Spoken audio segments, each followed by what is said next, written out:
This lecture is about the second wave women's rights movement that took place in the 1960s and 1970s. It's also referred to as second wave feminism.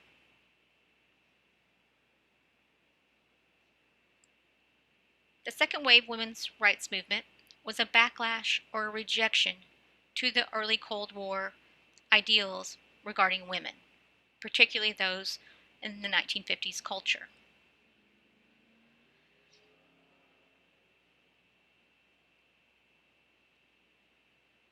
We've already discussed the first wave women's rights movement, and in some ways, the second wave movement was an extension of some of the ideas from the first. So while you're reviewing this lecture, I want you to consider how the two movements compare.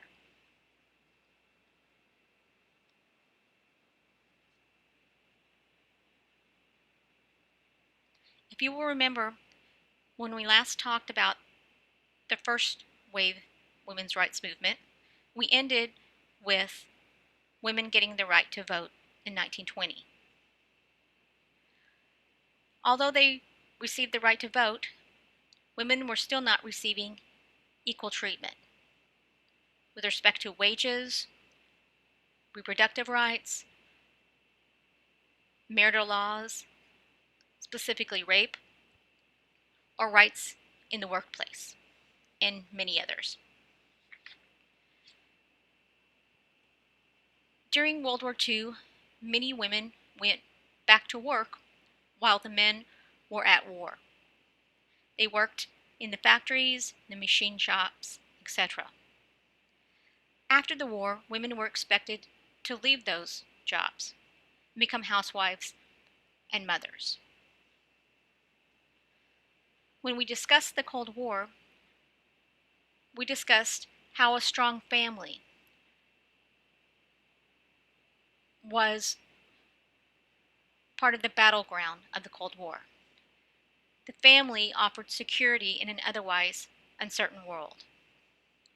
We also discussed how there were defined gender roles and how that was important with respect to feeling secure in an otherwise certain world. Working women were viewed as a destruction to the American family.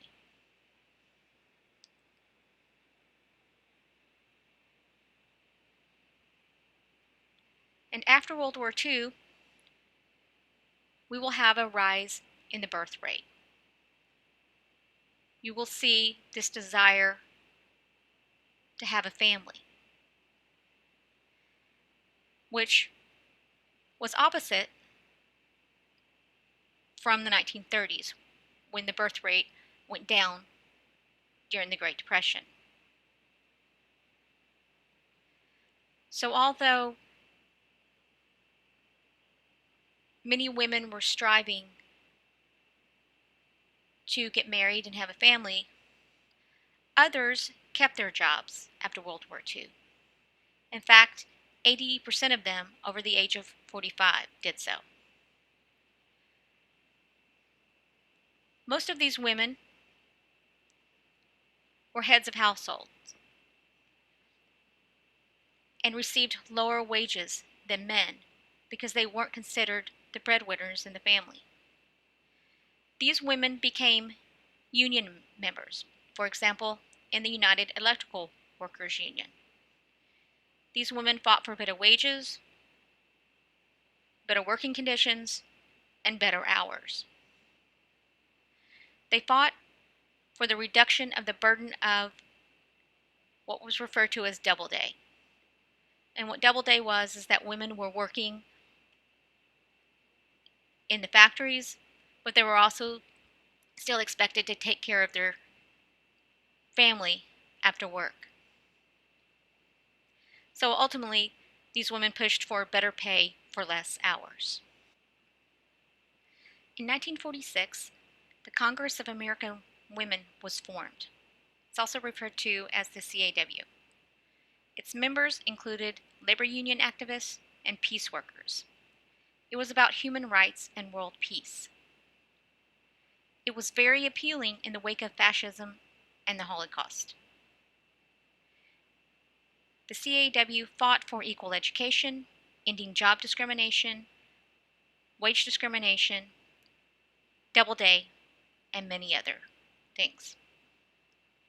However, the CAW was accused of being a communist organization during the Red Scare and was later dismantled.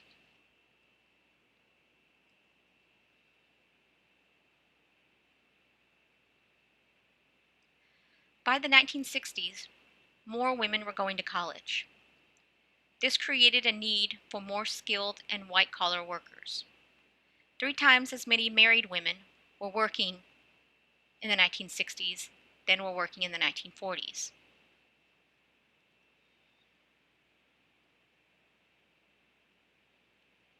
In the 1960s, the birth control pill was released. Within a year, 1 million women were taking it. Women could have sex without the fear of pregnancy. This created a sense of liberation for women because they didn't have to worry about the stigma of being pregnant and unmarried. And they could also work without having to leave their job because they were pregnant.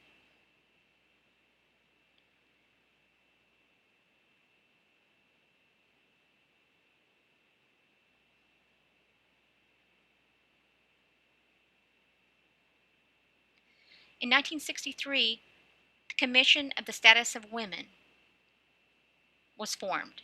It was a president's commission chaired by Eleanor Roosevelt. This commission worked for gender equality, and it issued a report for reform. It exposed and denounced sex discrimination, and it affirmed women's right for equal pay, child care, paid maternity leave, etc.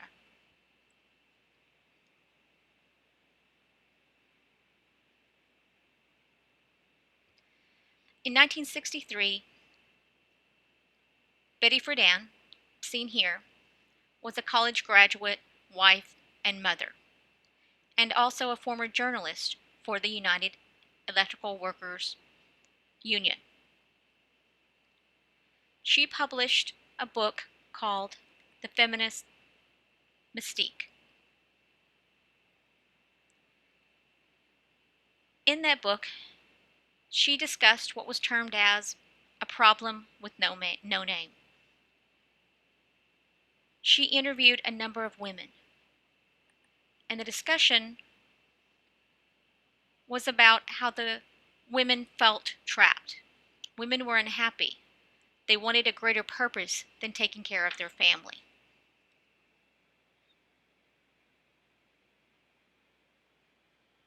Here is an excerpt from that book. This is a young wife in a Long Island development, and here's what she said when she was interviewed. I seem to sleep so much. I don't know why I should be so tired.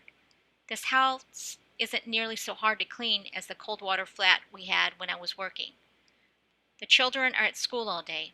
It's not the work. I just don't feel alive.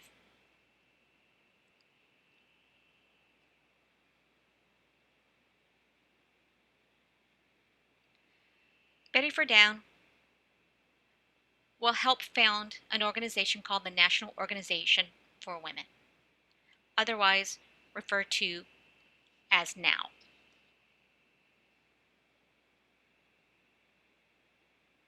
So what made the second wave women's rights movement possible?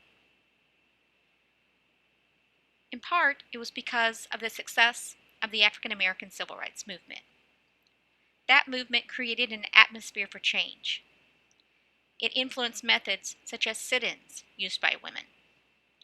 It created a legal pathway, such as the Civil Rights Act, specifically Title VII, which created the Equal Opportunity Commission, which basically regulates discrimination at jobs. The NAACP sparked the founding of the National Organization for Women, primarily because women recognized that they needed an organization of their own to promote their specific causes, one that was dedicated to the equality for women.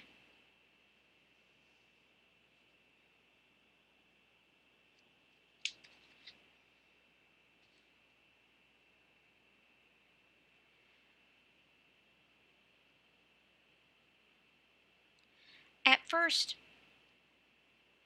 the second wave movement was a middle class movement, but it would eventually expand both cross culturally and cross class. The movement primarily focused on employment equality, maternity leave, child care, women's right to control their own fertility. It fought for welfare, for grants for poor mothers, specifically aid to families with dependent children. It fought against the treatment of women as sex objects in the media. The term sexism was coined here. It fought for the passage of the ERA, or the Equal Rights Amendment. The ERA was passed in Congress, but not ratified among the states.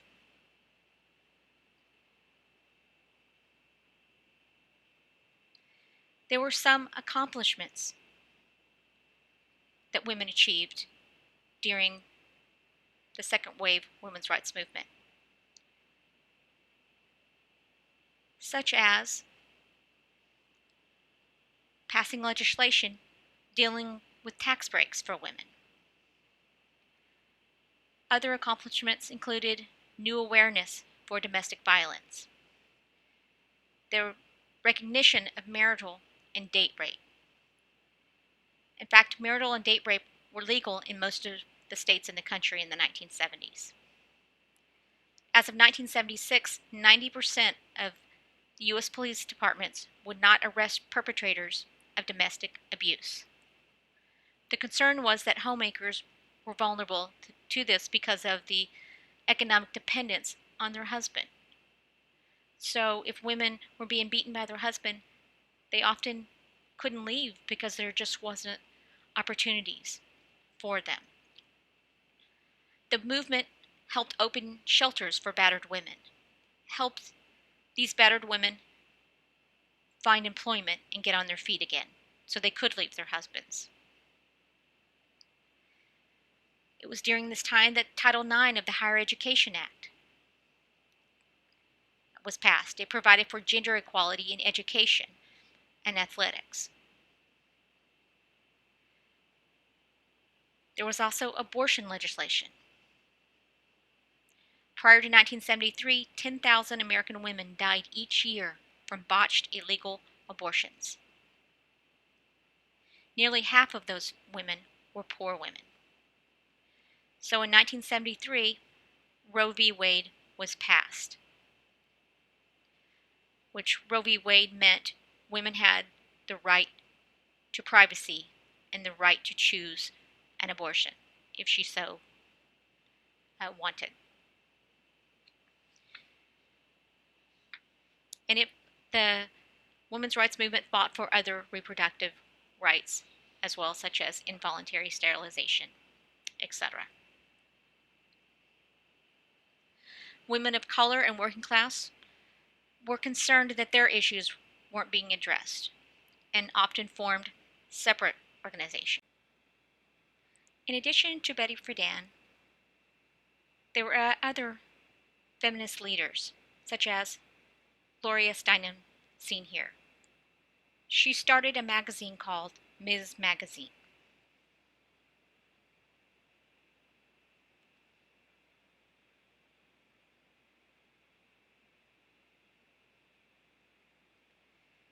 Not all women were in favor of the second wave women's rights movement, and there was a backlash to the movement, such as the one led by Phyllis Schlafly, seen here. She founded the Stop ERA movement. Women who were against the women's rights movement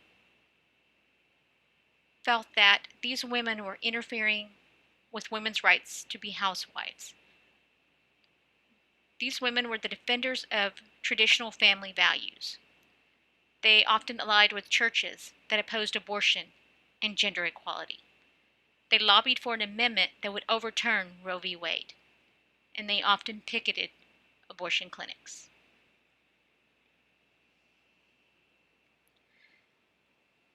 All right, so this ends the second wave women's rights movement lecture. It's important to note that there was a third wave feminism that came about after this. And really what third wave feminism was about that women could do whatever they wanted. They could stay home and be wives and mothers, or they could go to work, or they could do both. That's really what became the consensus later on. All right, if you have any questions, please let me know.